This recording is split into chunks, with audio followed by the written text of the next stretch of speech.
Hey, Vic West, this is Biren here from Biren Bandera Real Estate, and I'm here to interview the Joumaa-Johnson Financial Group with Dwayne Johnson and Francois Jouma.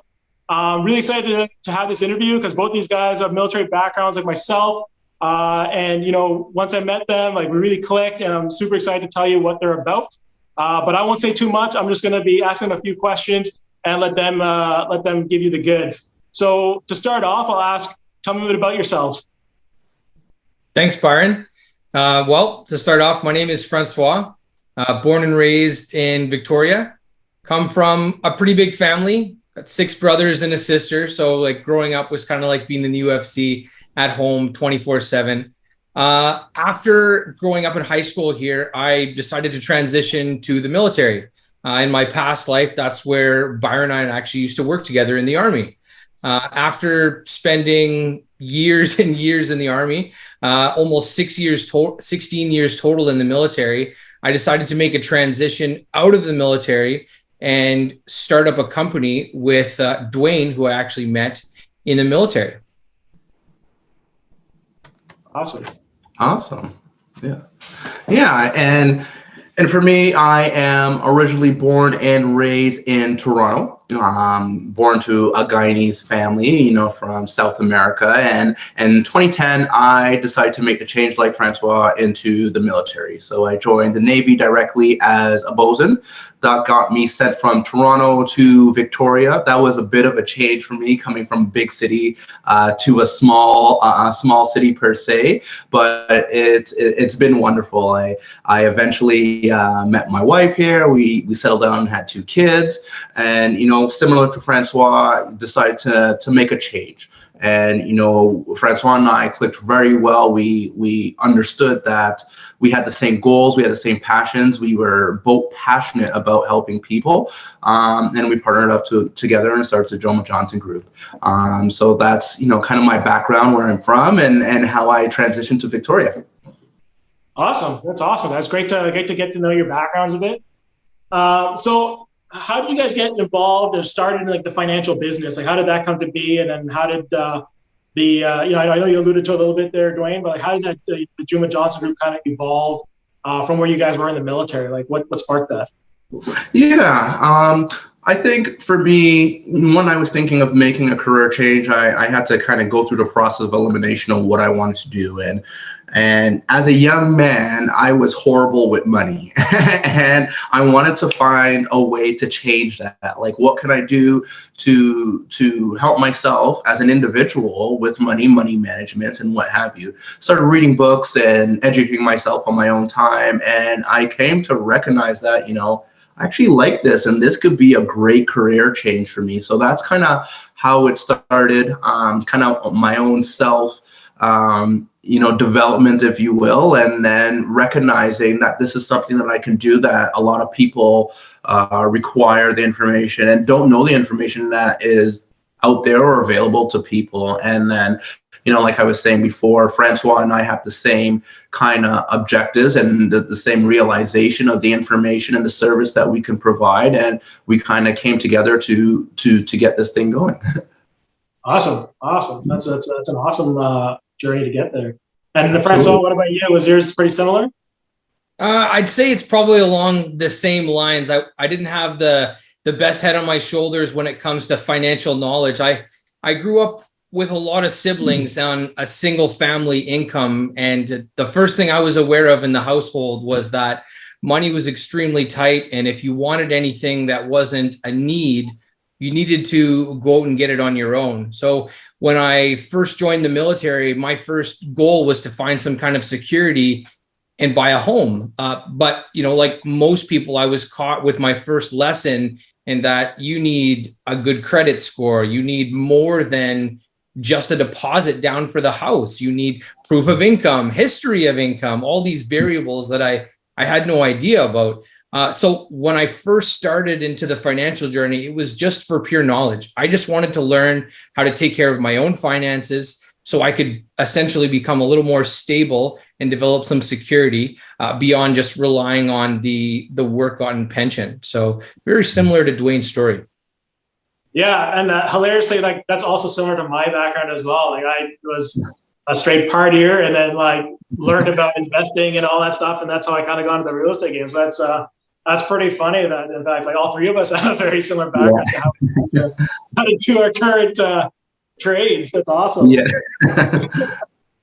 So in terms of Joumaa-Johnson Financial or Joumaa-Johnson Group, what makes you guys different from the other financial firms out there? Like, who are you catering to?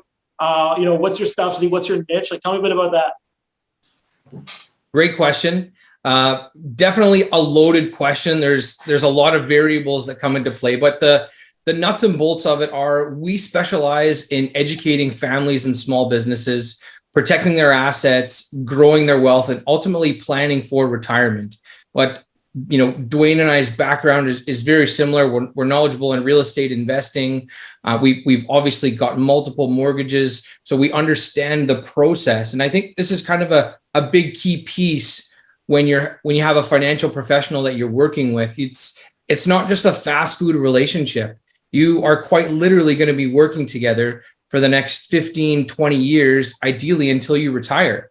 So I think it's very important that your financial professional has a deep understanding of more than just insurance or mutual funds. They understand, based on their experience, how to plan and project. And I think that's what sets us apart. When we first started, we were actually working together in a large brokerage.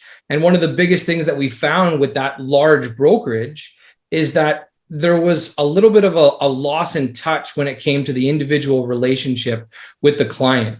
So one thing that Joumaa-Johnson Group, and specifically Joumaa-Johnson Financial Group, does to set us apart, in my opinion, is we have a very good trust basis and one-on-one client basis with our clients, right? We schedule the time and make ourselves available for them whenever they need. That's awesome. So I know you guys, work like pretty much like wherever the clients are. So do you guys meet them at their place of residence, or how do you guys meet your clients? Is it mostly virtual? How do you do this? Good question again. I would say we would do both. A lot of our clients are up island. Some of them are working with the RCMP or they're first responders. So after 12, 15 hours of work, the last thing they want to do is go downtown and try and get a parking spot and then schedule a meeting when they're half dead and probably not going to absorb too much information. So in those situations, we would do one of two things. We would schedule a virtual appointment so they could take that appointment in their own home or on the go, or we would make ourselves available to travel to them and either meet them at their home or a location that was convenient for them. Awesome. Do you have anything to add to that? Yeah, I think kind of touching on one of the things that Francois said that makes us different, I mean, for me, is we're more than just ones and zeros. We have that emotional touch because Francois and I come from backgrounds where money, we had to earn it, and we made kind of stupid decisions when we were younger, right? So there's also a sense of understanding where our clients are coming from, especially clients who may be heavily in debt. I'm sure we all know there's talks of a recession coming. We understand our clients on more than just a 1 and 0 level. We understand them on emotional level, on what kind of stress that takes on a family, a husband and a wife, on when there is financial questions looming in a household. So kind of what sets us apart is our understanding of where our clients are coming from and how we're able to help them, not just on the financial aspect, but the emotional aspect as well. Yeah, that's huge. I mean, that's something that I've even had myself, especially back in the day when I was making like not great financial decisions and transitioning to trying to make financial decisions. Like the stress of finances when things aren't going great is massive, right? I'm pretty sure that's like one of the top reasons of families splitting apart is over money, right? So yeah, that's super sweet that you guys are taking that into account, like the actual effect on the family, not just the dollars and cents and the ones and zeros like you mentioned. That's excellent. Thank you for that. So from your guys' time in business and helping families and things like that, what are some of the more memorable experiences you've had with clients? Yeah, I think for me personally, I remember a client. Actually, it surrounds around debt and being able, the uncertainty to provide for their two children for education. You know, having them break down because they didn't know that there were resources available to rectify their situation. Mm-hmm. And you know, sometimes we don't appreciate the things that we have here, or don't understand the resources that we have here because it's not taught in school. You know, we don't learn these things in school to understand about credit or about mortgages or whatnot, and things that some people in the financial industry unfortunately would consider basic knowledge is just not knowledge that's not put out there to people that don't have accessibility to it. So, you know, that was very memorable to me to understand, like, yeah, I took knowledge and I took courses and I got myself licensed, but the information is not there for everybody. And it kind of reassured me that I was in the right industry, you know, that I was doing the right things, that what we're doing matters, and that we're helping people on a level that, you know, sometimes we don't even understand. You know, our influence or our experience is able to help a family and keep them together. Like you mentioned, Viren, that, you know, divorce is kind of, or finance is the leading cause, I believe, to divorce. So, you know, to be able to help mitigate that is something that's memorable for me. Yeah, that's huge. Wow, that's a pretty compelling compelling story. You know what I mean? Wow. Absolutely. Francois, what about you? That's pretty much hit the nail on the head right there. You know, I can think of a few scenarios in which that specifically stand out. You know, when Dwayne and I left our large firm and brokerage that we were working at, we had to leave all of our clients as per a contract and start over. What was really memorable and emotional was that how many clients reached out to us and forced us almost to switch over to us because they recognized that personal touch, and they didn't want to put their trust, their finances and future in anyone else's hands. So that really played a big part in terms of memory of what we've accomplished and kind of our impact, as Dwayne was saying. And, you know, the other, you know, it's nice to, you know, call clients and tell them they've had great rates of returns and whatnot. But there was a specific client, is a friend of mine, and, you know, I met him about 3 years ago, and I introduced him, and just like Dwayne said, showed him the options that was available. And this specific scenario, we were talking about asset protection and estate protection, and we went over basic options. And this is nothing that you wouldn't hear from any financial professional, but this individual lived in a rural area. There was nobody reaching out to them to actually sit down with them, and we sat down with him. We went over the options. He went and got insurance protection for his two children. And 3 months later, his daughter was diagnosed with a heart disease. And if they had never known this from that point, she would have been uninsurable. You know, also affecting future decisions down the line as life would get more complicated. So it's that kind of awareness and surprise, really, that information is just not disseminated through, like Dwayne was saying, it's basic information, and you're not receiving it in high school. And unfortunately, our parents are our biggest role models. So historically, we always follow in their lead. You know, if our parents are millionaires, well, we're not going to be too far behind, because that's what we're taught and brought up with. If we're brought up with poverty, we have the mindset that whatever money we get, we probably need to spend it pretty fast. And I think all three of us are a pretty good example of that in our earlier years. Yeah. Absolutely. That's for sure. No, those are really good points. And yeah, the big one, I mean, for sure, you hear it time and time again, right? Like, even if you follow simple things like Reddit and Twitter, people are just talking about, like, how come I don't learn about finances in school? You know, why am I deriving integrals when I don't know how to, like, save for my future? You know what I mean? So that's a huge thing as a knowledge piece, like you mentioned. And yeah, again, very compelling as well. You know, being able to help somebody, and then, you know, like you said, who knows what the future holds? And if you don't have everything set up and things take a bad turn, it may be too late, you know what I mean, to do certain things. So absolutely. You mentioned Twitter, And, speaking of social media, what do you generally see on social media at least once a day? It's a new GoFundMe. And I mean, these are GoFundMes for someone passing away or someone getting sick. It's essentially the premise of what asset protection and income protection and estate protection is for. And then people are not getting the information. So at the last minute, after things have already turned to the worst, they're turning to crowdfunding. Yeah, no, for sure. I know we didn't really we kind of talked about this in general, but do you mind maybe talking about some of the major services that you guys do provide, so that way people that are watching this have a better understanding of, I have, this kind of thing, maybe, making sure it's a good fit, that kind of thing? Yeah, absolutely. So broad spectrum, the first step for any client meeting or orientation is to get familiar with each other. So the first thing that Dwayne and I like to do is give you an overview of your options, just so we're on the same page, that the information that I'm speaking about is the same information that you are thinking about. So we start with an education overview. Okay, so this is no cost to the client. At the end of the education overview, we start by taking some questions, and we generally move on to a financial needs analysis.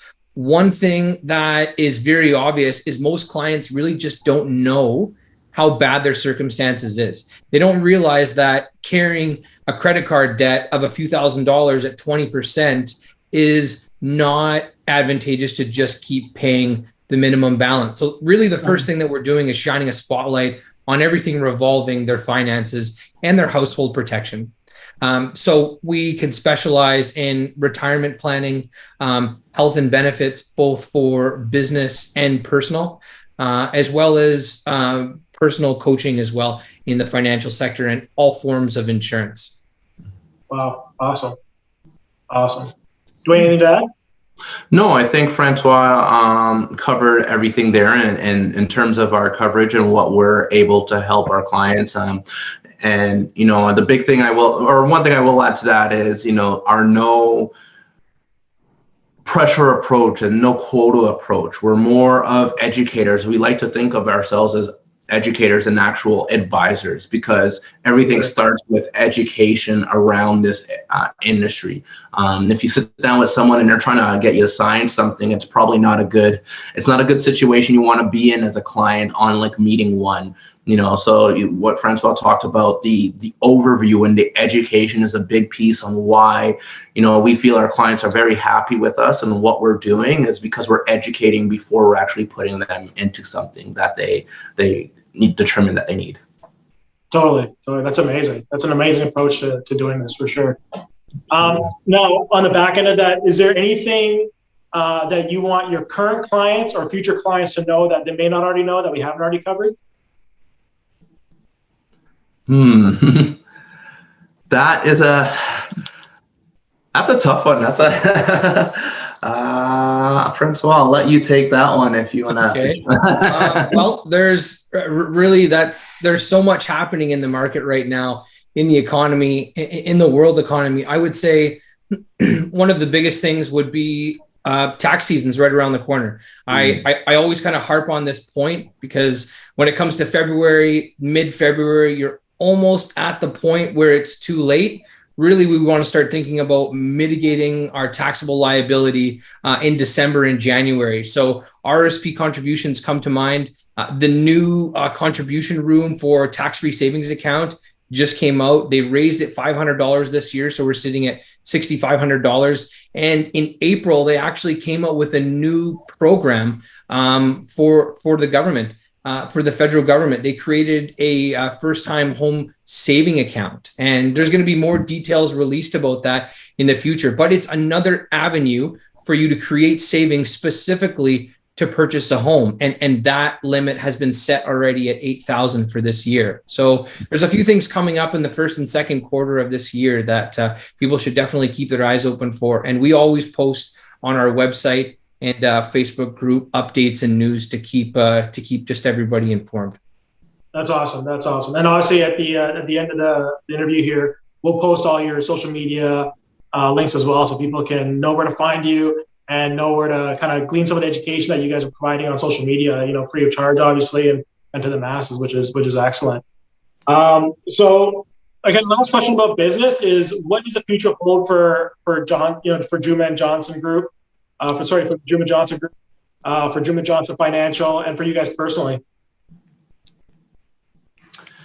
Yeah, great question. The future for Joumaa-Johnson Group and Joumaa Financial is, expansion. We've expanded into Ontario. Being a BC company, we started in BC. We eventually moved to Alberta and into Ontario, and within the year as well into Halifax. So the expansion is something new that's coming for our corporation, and that speaks to that we're providing a service that our clients want, that we're able to expand. And not only are we expanding further into Canada, but also into the States. That's something that's going to be coming up at the end of the year, that will be heading over to Seattle to expand and help our neighbors to the south. So, I think expansion is the big piece to Joumaa-Johnson Financial, and yeah. That's awesome. That's awesome. Francois, anything to add? Yeah, so really we can't talk about it too much, but our expansion into the States and throughout Canada is kind of taking up a lot of our back end time getting that set up. Our goal is not to create a massive organization like when you call RBC and you're on the phone for hold for an hour and a half, 2 hours. Our goal is always to be one phone call, your advisor, regardless of which province you're being serviced in. But at the end of the day, like most of our small business clients, they're not just in BC. There's plenty of people that are being missed in terms of the education in smaller communities, and being able to service them via Zoom digital meetings. We can sit down face to face and create a whole plan while someone's sitting in their living room. So yeah, that's the biggest piece right now. That's amazing. So eventually there'll be no barriers to getting help from you guys across the nation, like coast to coast. Anyone and everyone, who needs help financially can come to you guys and get that help. That's amazing. Absolutely. Yeah, seems like a pretty awesome growth plan, pretty awesome goals in mind. And it seems like it's happening pretty quickly. Like you guys are obviously your business is growing and things are happening. That's just phenomenal to see. And that's pretty cool. You guys are from here in Victoria, you know what I mean? Like not a huge city, and creating a national brand and pretty soon an international brand. That's phenomenal. Very cool. Yeah. So I want to switch focus here a little bit. So obviously we talked about business, we talked about your guys' services and what you do for families. Kind of want to get to know you guys a little bit. So throw a couple, lighter questions here. So what's your favorite place to eat in Victoria? I think right now, for me and my family, Liberty Kitchen up in Langford. It's relatively new, great atmosphere, great food, great service. It's one of the places I look forward to going to with my family, and even business meetings, and just sitting down, and it serves everything. You can watch a game, you can have a business meeting, you can take the family out there, you can have corporate events. It's just a very good, warm environment to socialize and to partake in an evening dining event. That's awesome. Yeah, I've been to Liberty. Definitely love the place. I definitely agree. It's a phenomenal spot. And Francois, what about you? Well, I'd have to agree. Liberty Kitchen has some pretty tasty tricks there. But I think when it comes to comfort food, I do like my Italian food. So I don't think there's a better plate that you can get than Pagliacci's. You probably have to schedule about 3 hours on the treadmill after. But the food is incredible, and there's a line out the door down the street almost every night. Yeah, no, definitely. Either sometime on the treadmill or follow it up with a tiramisu. Either or, it's the same. What's your favorite thing to do on the island? Probably hiking. Yeah, without a doubt. It's either swimming in the ocean. Oh, I'd say Mount Finn. That's kind of a staple in Victoria. Mount Finlayson out in Goldstream Park, Awesome. and swimming in Brentwood Bay. Sweet. Some of the warmest and calmest waters. Yeah, that's a good one. And right? Yeah, I think my family and I, we love the beach. We're beach people. So any type of beach or, just being by the ocean is kind of our favorite thing to do. Being born and raised in Toronto, obviously there's not a lot of ocean there. So to make that move and come over here and to see the ocean and its greatness has been magnificent. My kids love it. My wife loves it. I love it. So I think definitely partaking in any type of event on the beach is what we enjoy the most about the West Coast. Awesome. So last question I'll ask is, well, not last question, but last question, to get to know you guys is, what's a book you'd recommend to either friends, family, or clients? Yeah, that, I think, it may sound cliche, but Rich Dad, Poor Dad. Good one. Yeah, that is, coming from a financial background, I think that's a great starter book. It helped me a lot. That was the turning point for me when I recognized what I was doing incorrectly and things that I could do correctly. So I definitely do recommend that book for anyone who may be thinking of either entering the financial industry or just wanting to get a better grasp and knowledge of their personal finances. It builds a very a strong foundation that you can build on. So yeah, I definitely recommend that book. Yeah, that's a great book. That's a great, especially like you said, great starter book, and it's a good mind shift. You know what I mean? Once you read it. Exactly. Totally. Francois, what about you, buddy? I'd say for me personally, I always enjoy reading about investing.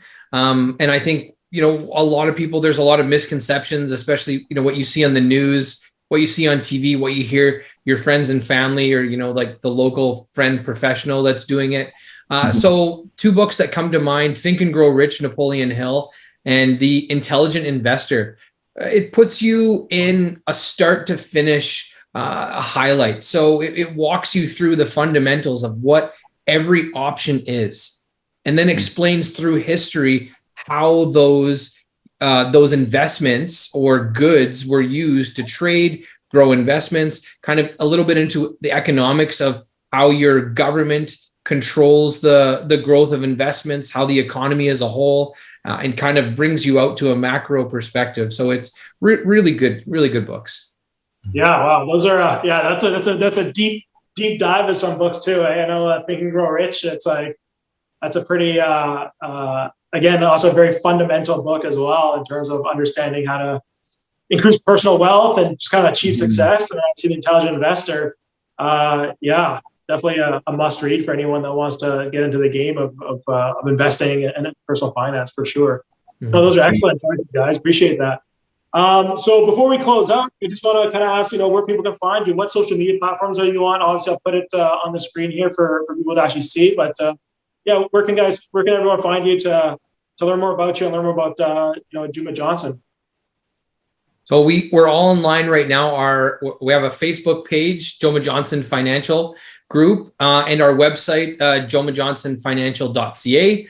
You can also find us through our group website, joumaa-johnsongroup.ca as well. You can see the links for all of our services, and our Facebook link is on there as well. Awesome. Perfect. Well, thanks a lot, guys. I really appreciate the time, to talk to me and to, tell Victoria, Vic West area about a bit about yourselves and how you guys help families and how you guys help people win in their own personal financial goals. This is, a phenomenal get to know you. And obviously we'll be in touch, and I'm hoping that anyone who sees this feels compelled to reach out and, whether it's just to get a bit smarter on their finances, to, help them get to that next level, or, just to start off and say, what do I do now? Like, how do I finance? So super excited, and thanks a lot, guys, for your time. Any last parting words before we sign off? I just wanted to say thank you, Byron, for hosting us and creating this content, not only for our benefit, but also for you and your viewers. I think this information is vital to the growth and to make sure everyone kind of stays level through the recession. So thank you again for having us. My pleasure. Absolutely. Awesome, guys. Thanks a lot. Appreciate it. And we'll, looking to do some work together, and then would love to see how the coast to coast expansion goes. So thanks a lot, and we'll chat soon.